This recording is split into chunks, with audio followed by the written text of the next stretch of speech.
Yeah, this article I wrote is titled Get Out of Your Comfort Zones, and I thought I would read it for my Cinchcast audience and Facebook audience.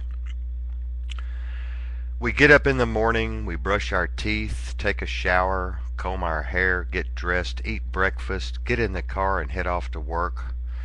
We do this every day, day in and day out. We live in our own little world that is closed off and tucked away safely in our comfort zones. We see people, we talk to people, we go out with people, but have very, very few, if any, friends. I mean, really good friends. People who would go to the mat for us. People that would love us and forgive us no matter what. We do not like to think about poverty, pain, suffering, and hurt.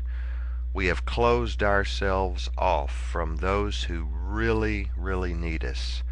We have put up walls to guard us from things we do not understand or cannot control. We try to outdress each other. We outdrive each other. We try to outtalk each other. We outspend each other. We walk around with that false face, that pretend look. We want everyone to believe everything is okay. We want them to think we are cool and in control. Almost everywhere you go, people will say, "How are you today?" or "What's up?" We all do it. Fine, you say, blessed, or never been better. What has brought us to this point where we have to put on an act just to fit into the mold? How have we let ourselves become so fake and plastic and hypocritical? I'll tell you how. Because nobody really gives a damn how you feel or what you think. Very few, if any, care about your true feelings or emotions.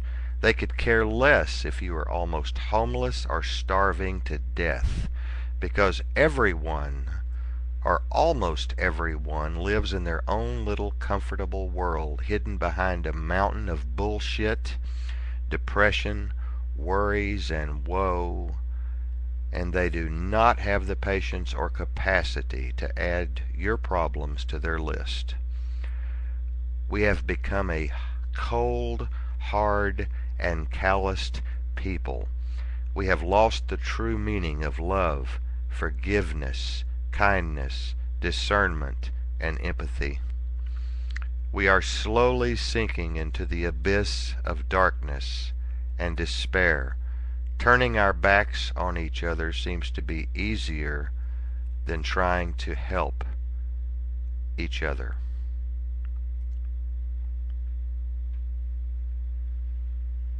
Lost my place here. I gotta finish this.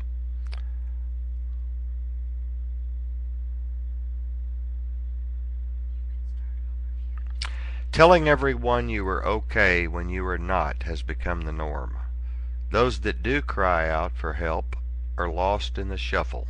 The oddballs, ne'er-do-wells, drug addicts, alcoholics, homeless, single hard-working mothers with children, mentally retarded, and the elderly all get told, "We will pray for you. Jesus has a place for you.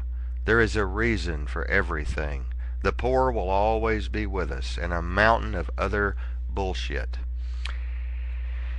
If it be true that a people divided will fall, then we have already fell. Most of you are so well bunkered into your comfort zone that you cannot see the war that is raging all around you, even in your own families, communities, towns, cities, and country. You have closed yourselves off, locked yourself away, and thrown away the key, so that any and all who may have need will have to break down the door to get in. Sure, there are people out there who really care. Many of you, I'm sure, go above and beyond the call of duty to help others, but they are far and few between. They can only do so much with limited resources. Even the multi-billion-dollar business of organized religion should hang its head in shame. for not developing and implementing more critical outreach and comprehensive assessment programs in the communities they serve. I saw a sign the other day in front of a church that said, "Come on in and get your miracle." It made me want to throw up.